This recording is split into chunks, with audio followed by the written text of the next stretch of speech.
Now,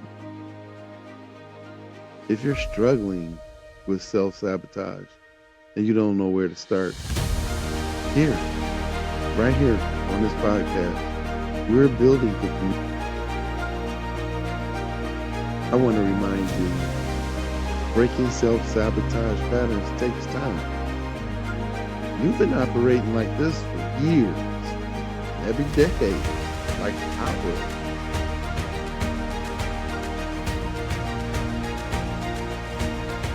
Be patient with yourself. Celebrate the small wins. We're building a community of people committed to breaking these cycles.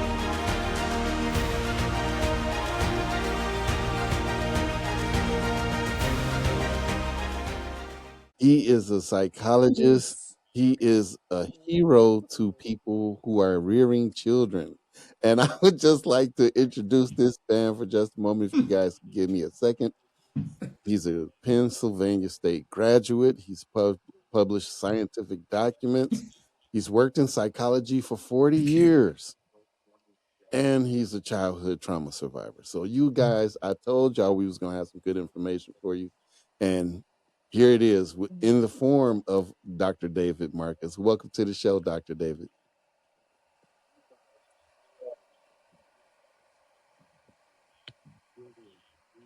Storm, would you like to ask the fine Oh, Dr. thanks so much for DB? having me. I appreciate it. I do.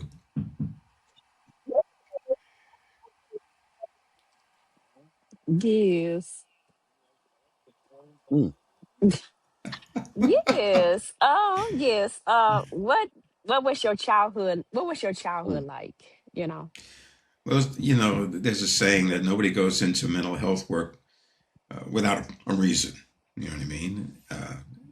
And mine was because I had a childhood with very little emotional communication with my parents. I Mm-hmm. was pretty much on my own. Even though I had siblings, we were all on our own, basically. It wasn't them. Um, in hindsight, I actually thought my mother had a problem. She just could not relate to people. And my father was working a lot. I mean, he cared Mm-hmm. about us. He really, really did.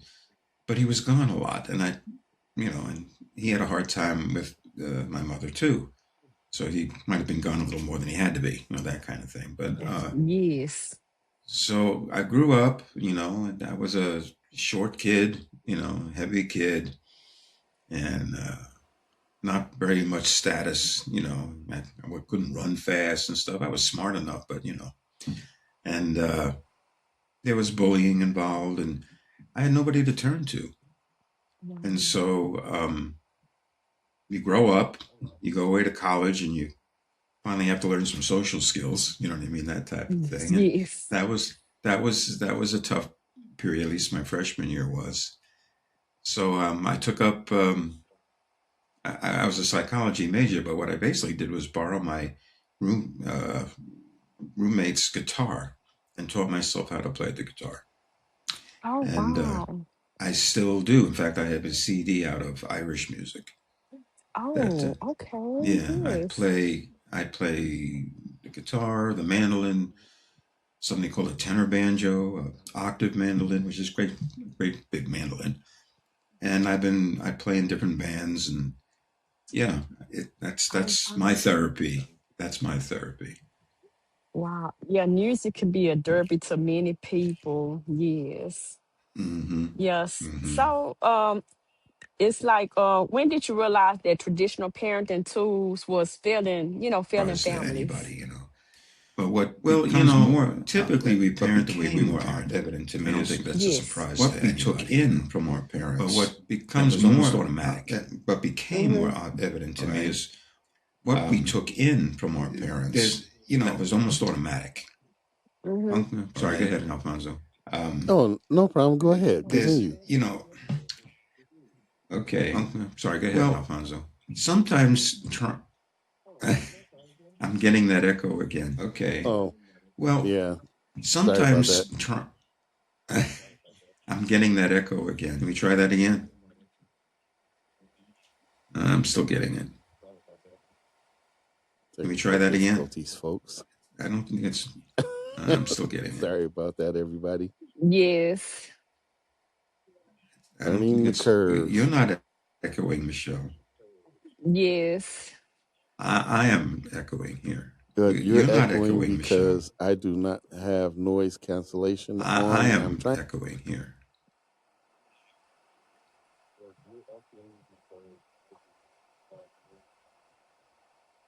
Oh my Oh, God. oh Yeah, well. well, it just goes on. You can continue to talk, you know, Mr. Well, Marcus. You can, okay. yeah. Mm-hmm. Okay, that's fine. Call me Dave, call me Dr. Marcus, call me, just don't call me late for dinner, whatever you, but okay. Sometimes trauma happens so early in life that we don't have the words for it Mm-hmm. before we're even verbal. But that doesn't mean it doesn't get in there. What I learned from talking with, adults actually, over 40 years is when they tell you their story. I hope this is being recorded. It looks like it is. Yes, it Um, is. okay, great. The people would come and say to me uh, their story. They say, "This is why I'm coming in," Mm-hmm. and invariably they would sit there and go, "Tell me something," and say, "I don't know why I feel this way, but I do," or "I know what I should do, but I can't do it for some reason." Or a big one is they'll tell me something and say, "Does that sound normal to you, Dr. Marcus?" And the reason for all of Yeah. those is because they don't have the words. They feel it, but they can't explain it. So it's very hard to deal with something without using your mind. I mean, all you're doing is reacting at that point, you see. Mm-hmm. So a very wise supervisor of mine, I didn't go to Pennsylvania University. I went to the University of Louisville for my doctorate. Um, but a very good supervisor of mine, he was the head of this clinic that I was working at. He once asked me, you know, uh, David, what what is therapy? And I rolled my eyes, saying, okay, here we go. What am I supposed to say to this big shot psychiatrist? But I said, well, it's to help people. I went into the usual spiel, and he just shook his head at me and he said, no, no, David, therapy begins where the words run out. And that's Oh. true if you think about it. If people could explain everything in a nice, logical fashion to themselves, to a therapist, whatever, a counselor, they wouldn't need them. It would just be, okay, I get it, and I'll figure out what to do about it. So a lot of the work that I've done with adults is finding the words, right? Mm-hmm. Now, that helps parents sometimes because they're reacting to their children through these unspoken things, these unverbal things. We parent the way we were taught to parent. No one sat down and taught us how to parent. We just take it in. It's a process called internalization, if you want the official term for it. All right. Okay. And internalization is sort of like almost subconscious learning. You're not aware that it's getting in there, but it is, you know. Mm-hmm. And one of the things that children internalize through, experiences with their parents is how to react to stress. Okay. So if a parent gets really angry and aggressive, then their kids will be angry and aggressive when they're stressed, you see? And this is one of the Yeah. reasons why abuse follows generations sometimes. I mean, a child who is abused, who grows up and has their own children, will swear to you up and down and sideways that they would never do to their children what happened to them. But in moments of, unanticipated stress, and children are great at hitting us with unanticipated stress, they'll Yes. regress. That's what it's called. They regress back to these old patterns and they'll hit. And then it becomes a legacy. Mm-hmm. But there's other things that you can internalize, and that's what my book is about. My book is called Parent RX, Parent Prescription, because the term that I use to help parents with this is a soothing presence. How do you become a soothing presence for your partner as well as for your children. All right. And this Mm-hmm. is a very important concept. You can notice in its simplest form, a soothing presence is easy to guess. It's simply somebody who's okay when you're not okay. If you think about the people that you may turn to when you're upset about something, they're usually specific people, friends or family, and invariably, those people are okay when you're not. They really are.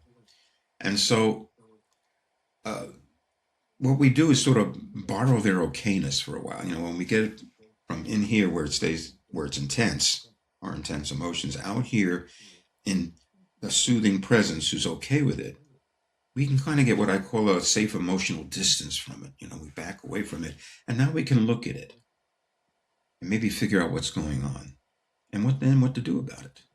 And that's a process. I call it the empty, the filled up phenomenon. I can't say the word. Phenomenon. Thank you. Or Yes. and Thank you. And then the emptying out process, which Mm-hmm. is different than catharsis that I have to explain. Because everybody says, "Oh, that's just catharsis, getting things off your chest." No, there's more to it than that. All right, we can get into that, but I'm trying to just talk about trauma and how it affects people. Yes. Mm-hmm. And this once people seem to realize where they regress to when they're stressed, they begin to realize, hey, it's not the other person's fault that we're arguing. It's tapping into something within me that makes me not responsive. All right. And that really helps couples. It really, really does. And it helps parents to be better for their children. Uh, I need to explain this. I use the term a soothing presence rather than a soothing person. And there's a Yes. purpose to that. The purpose is this: you can't be a soothing presence if your whole world is chaotic. You're always just putting out the next fire or you're under stress all the time. You know, you need to create a soothing environment. That's the soothing presence. All right. It's not just you, it's what you need as well. Mm-hmm. I tell parents often, the best gift you can give to your children is to be okay yourself because your children need you to be okay. And if you're not, well, let me explain. Children is not just something they want, they really need their parents to be okay. I mean, children are exquisitely in touch with their parents' feelings. If you pick up an infant and you're tense, they'll cry. You see what I'm saying? So you can try to hide it all from your kids, but you're not going to be able to really hide it Mm-mm. very well. You know. You're not So coming to the studio or you're not. I talk to people What are about you doing? lifestyle. It's much harder today than it was 20, 25 years ago because of social media, because of computers, because of cell phones. We can't get any distance. We can't get any personal space. This is not going You know, according to in the old plan. days, you'd come home from the office and you'd leave the work at the office. Mm-hmm. And but you can't do that now because there's a computer, you got a deadline tomorrow. And meanwhile, your children need you to be present for them and soothe them. You know, we expect a young child, not to be able to soothe himself, hence temper tantrums. You know what I mean? They experience their emotions very intensely. We all know this. Any parent knows this. But how do we get them to? How can we teach them to internalize a soothing presence, so they can soothe themselves? You see. Now, in children, that's called resilience. When a child can soothe himself and deal with situations, that's resilience. What people need to realize also is that if the child is resilient and can be able to speak what's going on and have a soothing presence and they can take that in and can soothe themselves, well, in adulthood, that's called stress tolerance. And that's a very important part of maturation, you know? So trauma can get in the way of that, you know? In a trauma situation where parents, let's say a high conflict couple, all right? Hmm. Well, they're too busy just dealing with their own stuff and what's going on between them and their partner to really focus on what the children need, you know? And so the children need their parents to be okay. I mean, young kids will, their parents are yelling at each other. They'll go upstairs and shut the door. They just can't tolerate the tension. As they get a little older, six, they take on a role. And this is the dangerous part for children in a traumatic situation, just like this. They'll take on the role of pleaser, you know. They'll try to please their parents. I hope that they won't argue anymore. Or the appeaser, that's another one. They'll try to appease the situation, you know. Sometimes the mediator or the placator, anything to get their parents to stop with all the tension in the house. All right. Yeah, I done did that. Was it? Yeah, I did I'm that sorry. in my younger years. When I was growing up in Um, my elementary days, uh, because my mom worked 11 to 7, and I wanted her to be there. So I was struggling. I was a struggling reader, and so mm-hmm, I said, I had a teacher, and she was a Caucasian lady, and she was like, she took me outside and she said, "How bad do you want to upgrade your reading?" No, I took her outside. Can I talk to you? And I said, "I want to upgrade my reading level. I don't want to stay below. I want to get on my reading level, and I want to get up higher." So mm-hmm, she helped me. And I feel like by me pushing myself and showing my mom, look, I'm elevating. I don't want to stay down here. I want to mm-hmm, go and be up here. So I started doing stuff, extra stuff in class, when everybody was going to lunch or going to recess. I was staying in the class so that I could elevate up here and not stay, below everybody down here. So I was trying to please my mom to show her, hey, look, I'm doing this, hey, take off, come see me get recognized. But I look out in the mm-hmm. audience and she's not there. And it's sad. Hmm. I'm sure it didn't make you happy. You know, Mm-mm. children need that recognition. It's okay. Everything I'm going to be talking about is going to require parents to be able to attend to their children. Hmm. How are you going to be a soothing presence if you're not attending to your children? Right? I didn't Yes. get it. And that's why I've made it sort of my purpose in life to advocate for children so they can get it, even in high conflict situations. I've been involved with custody situations and, those types of things. Kids are getting destroyed, you know. And so I've gone to court as an expert witness to advocate for these kids.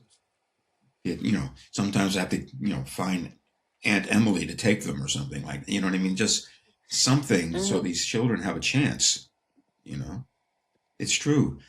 If we get into a conversation about self-esteem, that you you need parents to attend to you. Just in your own Yes. situation, what you just described is a perfect example of it. There are two types of experiences that, oh, hi, Alfonso. There are two types of experiences that first form and then maintain self esteem. One is the mirroring experience, and that's what you were talking about. You just needed your mom to say, gee, you're doing a great job, right? Just to Yeah. recognize, acknowledge the work that you were doing to improve yourself. Hmm. And you do that enough. I mean, think about it. The 3-year-old's finger painting goes up on the refrigerator, the first trophy, the first report card, all these things. What do children do with them? Look what I did, mommy. Look what I did, daddy. And maybe you can Hmm. picture this, especially with the picture. They hold a picture in front of their chest like this and say, look what I did. And the next thing they do is look at your face. Always look at your face. What are they looking for? Well, I call it the gleam in your eye. It could be the biggest mess of a finger painting, but gee, that's great. And you stick it up on the refrigerator. Well, you repeat that all through childhood, like I said, with the report card, whatever achievement it might be, the child internalizes that. And that is the basis of what we commonly call confidence, which is part of self esteem. Mhm. The other part, which you haven't mentioned yet, but in my case, and probably in your case, because your mom worked all the time, it's the same thing, is called a merger experience. Or if you want the psychobabble term, merger with the idealized other. How about, isn't that cool? Merger with the Oh idealized wow, other. that's other. Yeah, are you impressed? Yes. Yeah. And what that is that children learn at an early age, usually just when they're finally ambulatory and can move away from you, that you're bigger, stronger, faster, smarter, and better at everything than they are. And they want to be able to do that, but they can't. So one thing they do is through play. They'll play at being a mommy, they'll play at being a daddy or whatever. Mhm. Obviously they can't actually take on the rigors of adult roles, father, mother, fireman, whatever it might be, but they can through the buffer of fantasy, which is the play space, which is their imagination. All right. The other thing, which is the self-esteem part, which comes from the parents, is there's a merger experience. This is the little boy who pushes the toy mower when dad's mowing the lawn. The little girl who's helping with Thanksgiving dinner. They want to be part of it because it gives them a sense that I can do this stuff too. And that gets taken in as well. And that is the basis of what we call competence. I feel competent. And those two internalized experiences of yourself, I guess you'd say, Yeah. confidence and competence, that's self esteem. All right. Mhm. We never outgrow, by the way, we don't outgrow the need for these experiences. All right. To maintain them, for instance, the mirroring experience in adult life would be your job evaluation. And we're very sensitive about it, what our job evaluation Yes. says. Very. You see? You see? The Yeah. adult version of a merger experience would be a mentor. Your teacher was a mentor. She didn't do the work for you, but if she was pleased with you, you felt really good about yourself. Yes. That's a mentor. So you are fortunate to have her. You see what I'm saying? Yes. Children need this stuff. It's not a matter of wanting it, they need it. And if your parents aren't present this way as a soothing presence, like I said, I talk to them about family circumstances for this reason, You can't work 24/7 and expect to be available to your children. You know what I mean? The best example is a type A personality who works enslaved 60 hours a week to provide support for their family, with support being defined as look at this wonderful lifestyle I've provided for you because we have more money. Meanwhile, the kids and the partner back home are saying, where are you? We need you here. Yes. I don't understand. Look at the support. Well, how do you define the word support? And this is sometimes what I have to do with couples because they'll define words like support, companionship, sometimes even intimacy differently. And so they're not pleasing one another. They're not meeting each other's needs for these things because they're defining them differently. Yes. Here again, we're finding the words sometimes. Mhm. This is the therapy part of what we're talking about here, all right? But parents, if they can establish this with young children, my book is really more toward young children, although I talk about high conflict. I Mhm. talk about teenagers as well, of course. But the earlier you start with this, the healthier your children will be. All right. Uh, you need to be okay yourself, and you need to be able to be okay for your kids.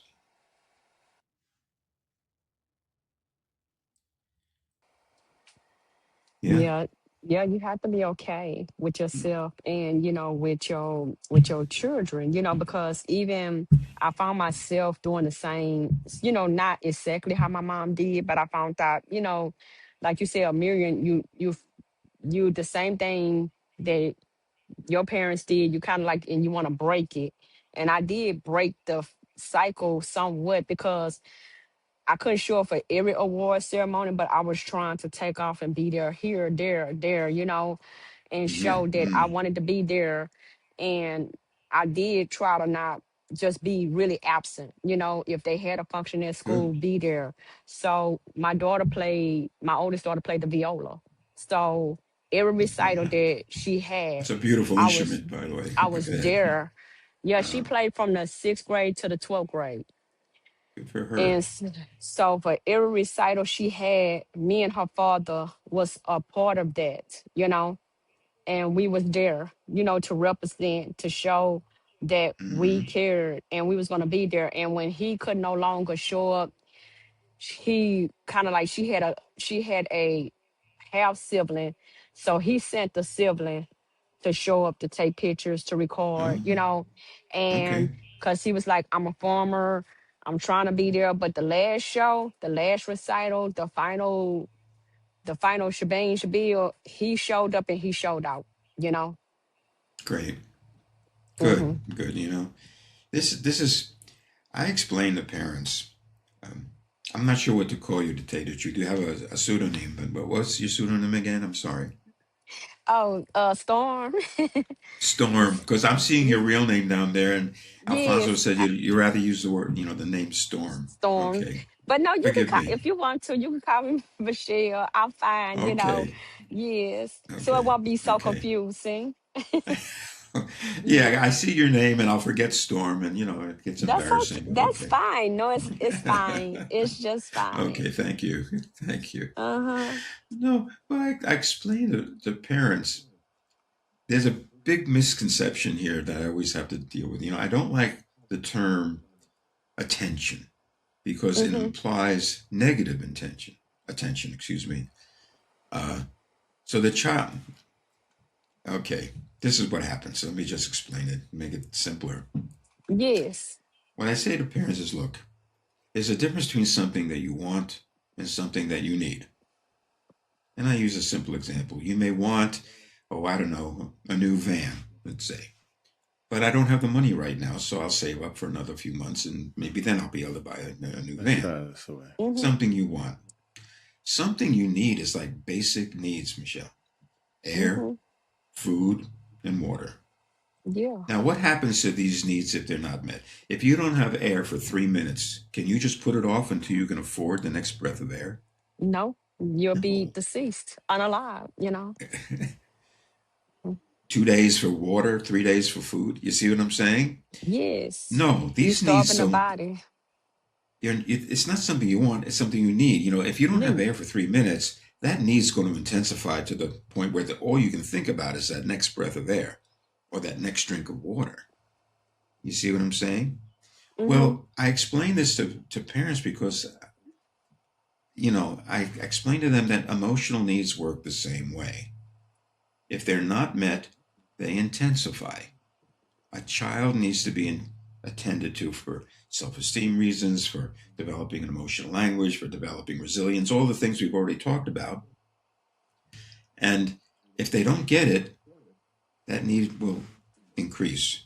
And how do they show that? Because they don't have the words for it yet.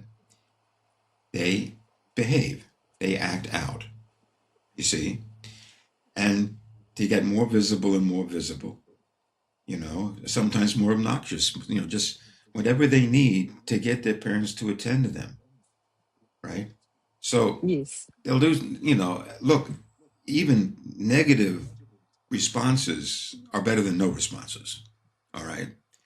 So what happens, here's the misconception, that people go back to psychology 101, behavior modification. Well, I don't want to reinforce this negative behavior that they're showing, so I'll punish it or I'll ignore it, right? Yes. Negative, a negative response to negative behavior. And the lesson that is assumed is that they're going to, quote unquote, learn their lesson and not do that anymore. Yeah. Well, I'm here to tell you, Michelle, that if that worked, if all behavior was that simple, all emotions were that simple, I'd be out of a job. I mean, it would be so simple to raise children and understand the world, but that doesn't happen that way. Yeah. It's not working. Yes. It, we're not built that way. Most of the associations in our mind are emotional, not logical. Okay, they really, really are. We react to things. We're human, which is why I talk about a soothing presence rather than a soothing person. You can't do it without having an environment that supports it. You know. So What happens? You ignore it, you punish it. Does that take care of the need? No. No. It just intensifies more. And now what Yeah. happens is, okay, you're, with a tween or so, okay, you're not grounded for 2 days, you're grounded for four, right? Now they'll learn their lesson. Well, that just makes you less available. And, the lesson isn't, I did something wrong. The lesson is my mom's a jerk. My dad is mean. And if it's a teenager, they're trying to treat me like a child by telling me what I can and cannot do. I'll show them they can't do that. So the lesson is totally lost. You see, I mean, it's not, it doesn't work like you said earlier. It just does not work. All right. Yeah. The I develop, had a yeah, cousin. Yeah, I had a cousin like that. I would, my kids were very structured, and she had come out of unstructured settings. So I had a cousin and I tried to do her, like you say, different behavior patterns. It don't work that way. Like you say, you'll be out of a job. And no matter what I did to say, hey, if you don't do this, I'm gonna take this, I'm gonna do that. It just seemed like it just escalated. It didn't bring it yeah, down, it didn't bring it under, it just escalated. And now yes, that you're explaining it, now I understand why she did the things that she did. mm-hmm, mm-hmm, And I think one day as a grown up, I didn't even know that I was kind of like not escalating her, not taking it above a notch. She had done something. I say, hey, you know, you can't, you doing these things, but for me, can you just get back on your medicine? For me, can you just get mm-hmm, back on your medicine? I say, can you get back on your medicine so that you can apply for your social security, your SSI. Because if you're not mm-hmm, taking your medicine, then they're not gonna, give you what you should want out of the situation. mm-hmm, And trust it or not, believe it or not, because of the way I came at her at a different level. And I didn't say, well, because you're not doing this, because you're not doing, I didn't come at her on the other level. I just say, hey, for me, she did it. She went back on mm-hmm, her medicine. She got her benefits back, you know, mm-hmm. and I was happy about it because it really I was like, I'm proud of you, but because of the what I did, like, would you just do this for me, and I took a different approach. I didn't try to Mm-hmm. beat her up about not doing this or not doing it. I just said, can you do it for me? How old was she, by the way, when you did this? she's she's at the time that I did it, she was 24, 25 when I talked to her. Mm-hmm. Now she's 28.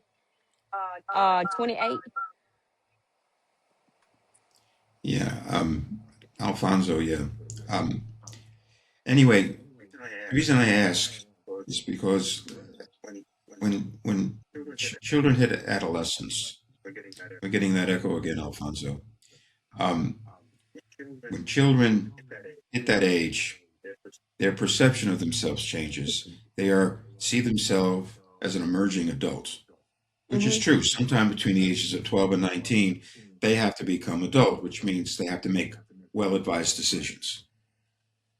Now, adolescents don't typically do that, but if you do this the correct way and help them to think through their hard experiences and come up with a resolution to it, that's resilience. Remember, that's what it's called. And if you Yes. do that, they can handle things like peer pressure. They can handle, and you've also made it safe for them to talk to you about it and be able to soothe them. You see what I'm saying? So it Hmm. fits with what you're saying. Uh, what you did was rather than treat her like a child, like I said, once they hit teenage years, they don't want to hear from you. I mean, they don't want to, say, hey, look, I raised my son and I remember that. Hmm. And, but if you treat them like, hey, I'm approaching you almost like an adult, do this for me, we're on equal ground. That makes them, the one thing that adolescents and young adults want to be seen as is adult. Hmm. Like that they're valid as an adult, and that's what you did. He Hmm. said, "Do it for me." So you were actually empowering her, to use a word. Hey, yeah, that feels a lot better than, hey, you're messing up, do this. Now you're treating them like a kid again because you're telling them what to do. It's a tightrope we walk with emerging Yes. adults. It really really is. Um, the interesting thing is when my son was a teenager, we'd have our little clashes too, of course, because he was a teenager and I was his dad. And when I would give him advice that he did not want or did not ask for, he would do the typical thing. He'd roll his eyes like this, and dad's talking again, that type of thing. When he went away to college and he established himself as his own person, basically, he'd come home, and of course, I'm his dad, so I'd volunteer this, advice because I'm his dad, and even though I know better, but okay. And he wouldn't roll his eyes anymore. He'd go like this. He'd go, mm, okay. And I knew exactly what he was thinking. Let the old man talk. I got this covered, you know. And I'd laugh because I knew exactly what he was doing, you know. And we'd laugh. But I'm his dad, so you volunteered the information. Oh, but okay, I'm human too. He's my son. I want to. The ironic thing is, it would be so much easier to be a parent if your kids could actually benefit from your experience. And we do this a lot with kids. Oh, I went through this too, and I got through it by doing it. Sort of like misery loves company, and take my advice and you'll feel better, right? It Yeah. doesn't work. It doesn't work. The No, it don't example work. I the, It the don't work. example I give. Go ahead. Go ahead. No, it don't work. It don't work at all. Well, it's funny. It's we do this. Our intention is good. Don't get me wrong. We're just trying to help, but it doesn't help.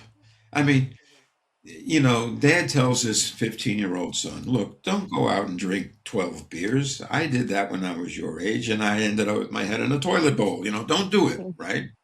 Yeah. What does his son do? They He go goes out and out and do it. drinks 15 beers, ends up with his head in a toilet, and Dad says, "I told you that was going to happen."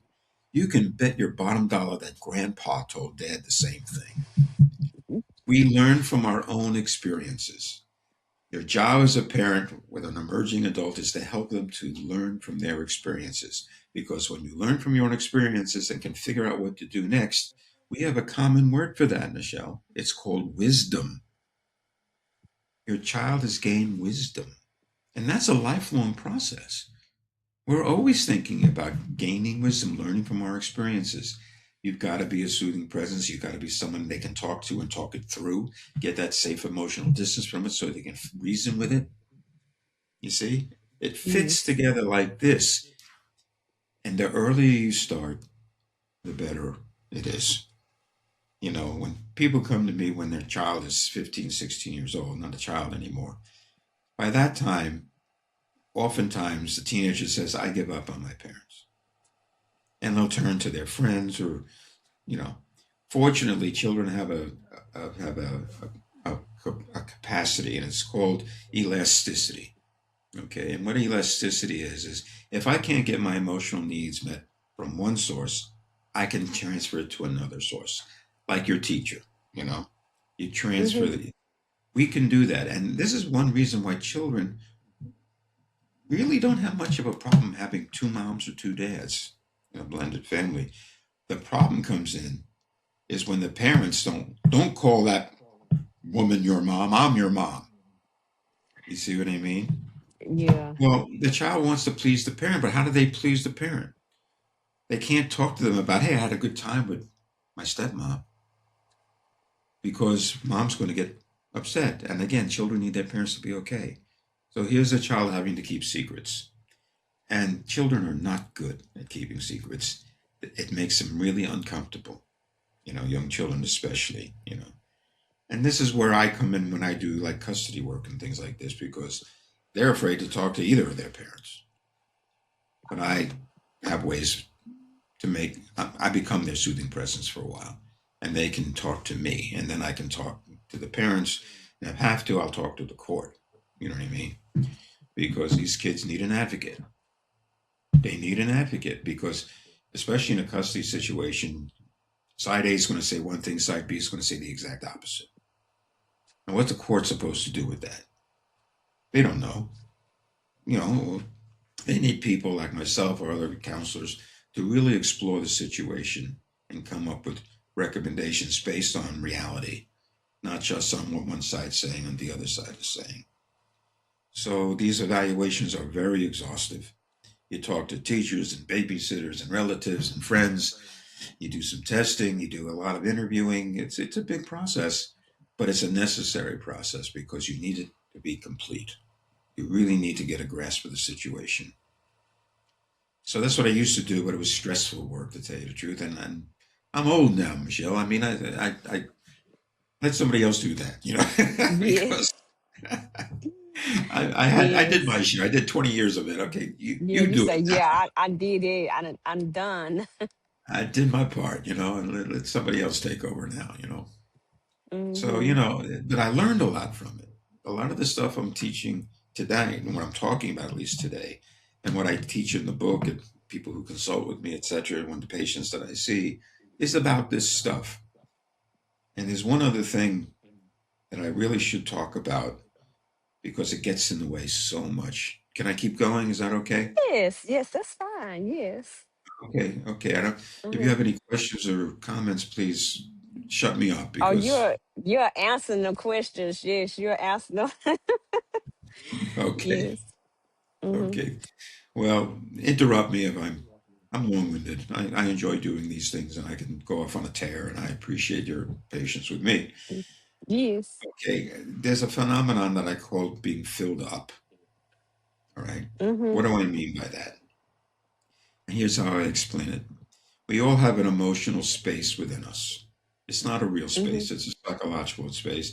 And when we think about our emotions, we usually point to our heart, but actually, it's associations in our mind, obviously. And this space can get filled up. And what fills it up is intense emotion. Anxiety, fear, anger, the typical intense emotion. In fact, in little children, it can even be intense glee when they get this little toy, it's the intensity of the emotion that fills us up. And what I talk to people about, and I'm trying, sharing with you, excuse me, is what happens when we get filled up. Well, we know when we're filled up. It feels intense. It feels uncomfortable. Sometimes it's scary because we don't really understand why we're feeling something so intensely. Some of those pre-verbal things that we talked about, for instance. And so, what do we do? Well, as human beings, we focus inwardly and try to deal with how we're feeling. Now, we may try to get it off our chest with a soothing presence or a friend. We may journal. We may go for a run just to get out the energy, watch TV and distract ourselves. Go play golf. Do something. But the point I'm trying to make is when we are filled up, we're focused inwardly. So, by definition, we're not focused outwardly on what people are saying to us. The best example I can think of is what is typically called a blinding rage. Have you ever heard that term? A blinding rage. No. Someone is so angry that they're virtually blind to everything going on around them. You can give the most calm, logical explanation for why they shouldn't be so upset, and they won't hear it. They'll hear maybe that 5% that somehow supports how they feel. And they may get angrier or more, whatever it may be, or your tone of voice that they didn't like, whatever it might be. And the person who's trying to explain things just goes, it's like talking to a brick wall. And this is where the walls build up between people. All right. Hmm. You see, in fact, we know when we're filled up. We absolutely know. We even have phrases that describe it. Like, I've had it up to here. Yeah.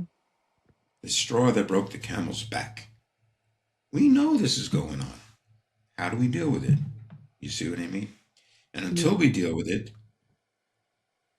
we're pretty much blind to what's going on around us. All right. So the implication is a person needs to be emptied out of this before they can even hear any sort of logic about the situation. That's where the soothing presence comes in again, and how you empty somebody out. Like I said, it's not just getting it off your chest. All right. Would you like me to explain what I'm talking about here too? But I wanted to make Okay. sure your audience understood that that's what's typically going on. And that's what builds walls between people. And if you Mm-hmm. react to your children with that kind of defensive anger or whatever it might be, you know, the child will pick that up, and Yeah. it's not safe for them to talk to you anymore. You see? So, what do I mean by emptying out? This is all in the book, and I give examples of it. Parent says, child says, parent says, child says. And I annotate it saying, this is what you're accomplishing. I get very specific with the wording, which I can't get into here in this podcast, but yeah. How you phrase things, how you frame them is very important at different ages to Mm-hmm. empty somebody. All right. So, what I mean is this, where it's different than catharsis or just getting it off your chest, is that emptying out occurs on three different levels of emotional intensity. I'll put it that Yes. way. And I use a simple example to really explain what I mean. Okay, the most superficial level is the here and now. And we have lots of words to describe what's going on here and now. Well, the garbage needs to be taken out. Now, we can explain why the garbage needs to be taken out. It's your job. The garbage man comes tomorrow. It's beginning to smell. We have lots of words to easily explain this. The next deeper level, where more of the intensity comes from, is the history level. This is the sixth time I've asked you to take out the garbage and you haven't done it. Now, obviously, the asking is going to be more of a demand, it's going to be more intense.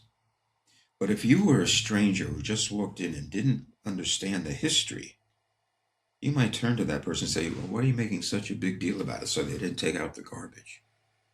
See, the logic begins to break down at that point. You don't understand the history. The deepest level is what I term the tapped into level. This one can go anywhere. The fact that you didn't take out the garbage after I asked you to do it six times means you don't listen to me. I Yes. hate when people don't listen to me. When I was at home, you know, I was always trying to get my mom's attention, but she wouldn't listen to me, and I hated that. This Mm-hmm. one can go anywhere in your history, right? And when you get into that tapped into level, the reason I use that term is because you may not even have the words to describe what's being tapped into, like I explained Wow. earlier. Mm-hmm. This is deep stuff, and so all those levels have to be emptied out. For instance, the here and now is right there. I mean, you don't have to. That's present. The history level comes when you hear people say, "You always do this, so you never do that." Now they're referring to previous events. Or you can even elicit and say, has that ever happened before? Okay. And the tapped into level is what is it like when when uh, yeah when you're not listened to, and that can relate to all these other things. Okay. Oh, I hate it when that happens. Well, explain the word hate, because it's my definition is not your definition, and that's where parents get confused. The idea is to get them to say it, use their words. It's called a common emotional language, which we probably won't have time to talk about how to develop that right now. But that's what's necessary, all right? So that you're talking on the same level, just like you talked about earlier, all right? Mm-hmm. So that's once they're emptied out and you mirror back what you heard. Well, I hear this, and this has happened before, and this is how it's made you feel, blah, blah, blah. Okay. Do I get it? Yes, you get it. Now, what have you accomplished? A, you've emptied them out. The other thing you have done, even though you're not realizing it, is another word that we typically use, and it's called respect. You have shown this person respect. You see, you've heard them out. You say, no wonder you feel that way based on how you see it. Now, you may see it a different way, but based on how you see it, no wonder. Uh, and here's where the wording gets important, Michelle. Based on how you see it, no wonder you see it the way you do. Now, I may see it differently. When you hit your brother, it's my job to make sure that you're both safe. So I Mm-hmm. can't have you hitting each other. But now he can hear you because you heard him out. You emptied him out. You've respected his emotions, even if you don't approve of his behavior, but you respected his emotions. And you made it possible for him to get it from in here to out here in your soothing presence. You keep repeating this over and over again, they internalize it, stress tolerance, and the wonderful legacy is they'll do that for their own partner and their own kids. This is why I'm so adamant about what I do. Why I've Yes. dedicated to this for like 40 years, because it's so necessary, you know. It's truly one of the most important parts of raising children and getting along with your partner too, if you think about it, you know. Yes. So uh, you know, partners need to define words the same way. Partners need to understand what they regress to. Partners needs to know how to empty each other out and be a soothing presence for one another. Then Yeah. you can have soothing presence in your home. See, it all comes together. If you want to break the pattern of neglect or whatever it might be, that's how you do it. Yes. This is a different thing completely. You see, now Yes. I'm giving you my nickel tour Mm. of It this was a whole nice, process that we're talking about. yes, it was a lovely nice tour that you gave us because every question that we had that we was going to ask you, you actually answered them all, Did I? because How yes, because about we was going to say, can you walk us through fill up and empty out? You did that. that? And Okay. so Okay. the some, things that we had questions, you was like, I like you was on it.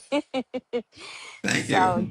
Thank you. yes, and it was a nice, awesome, it was awesome to have you on the show. Sorry about the Thank you. technical difficulties, but that's why he had me here as a co-host because he know that I'm gonna keep the show rolling. And No, no, we want to, I feel bad for yes, Alfonso. We had a good conversation before, but hmm, technical difficulties. But it's been fun to talk with you, Michelle. So yeah, but he loses. that He we loses out. we want to thank you for being here. Thank you for Thank coming you. and taking time out your busy schedule to come and be with us on Terror to Triumph. You know, and we always tell our people it's a beautiful thing. You all are beautiful. In your own way because that's what we try to do. We try to specialize in childhood trauma and get to the bottom of it. And we know that Mm, different people have gone through different experiences, and everybody's yes. experience is different. So, my experience is not your experience is not my experience, and it's so on and so Hmm. Al, he have his own, experience. So it's to get to the bottom line and let people know it's many different things out there, that you can go through, like you explained a lot, like, what is what parenting tools are, how to come at your kids, except punishing them, saying taking stuff away or whatever, how to meet your kids on a level.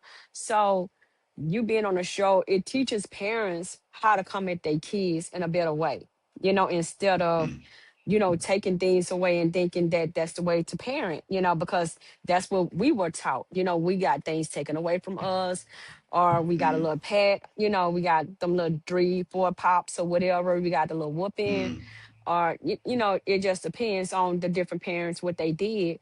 But mm, today's youth is very different from how baby boomers and Gen X were raised. So this mm, next mm. set of group That's true. people that are under us, they're on a whole different ball game. They're So, under a lot of different stresses that we're not. Hmm. hmm so, how do you, just all around, how do you feel about, everything, just summing it all up, with the parent and the Hmm. childhood trauma, everything, summing it up. Well, summing it up is this, the things that we talked about, Michelle, Mm-hmm. all children need. All children need this. All right. Hmm. generation. When we're talking about a soothing presence and developing emotional language and resilience and stress tolerance and emptying out, right? All this is human nature. The difference is the stresses that kids are under these days. Social media is a stress. It really is a cyberbullying, all that kind of thing. Um, Pressure that they're under. A lot of school pressure, for instance, achievement oriented families, for instance. I've had to talk to a lot of parents about, hey, your child should not be in an all male, sports oriented college prep school, even though your family's always gone to that school. They're Hmm. artistic, they need something different than this culture. And I see a lot of teenagers who are very stressed because they got to be, get straight A's, take advanced placement courses, have the lead in the school play, and be the quarterback on the football team. You know what I mean? No wonder they're coming to see me. You know what I mean? Yeah. It's silly. It's actually silly. Turn to parents and say, "Hey, this is your son, your daughter. They don't need this. They need to be able to be social. They need to be able to grow into their own person, and not just meet your expectations." You see what I'm saying? Um, Yeah. a great example, and I'll finish with this. I Yeah. saw. Can I give you one more example, Michelle? Is that Yes. okay? Yes. Yes. Okay, thank you. Um, I saw two children. This was many years ago, like 20 years ago. A 10-year-old boy and his 8-year-old sister, and their parents were divorced and always arguing, you know. And he took on the role of the pleaser to protect his younger sister from his parents arguing, right? And I worked with the family and things got somewhat better. And then, it was over. He came back to see me as an adult 15 years later. Now, Hmm. he was a nice guy, had a good job, smart. He was establishing himself as a young adult. The reason he was coming in to see me is because he was in a relationship with a woman who I guess you could call was high maintenance. I mean, she kept making demands on him and he could never please her. And he felt Wow. empty. He felt empty. All right. So Dr. Marcus, well, believe it or not, I still had the notes from when he was 10. Everything goes on the computer these days. And Yeah. I said, we talked about it.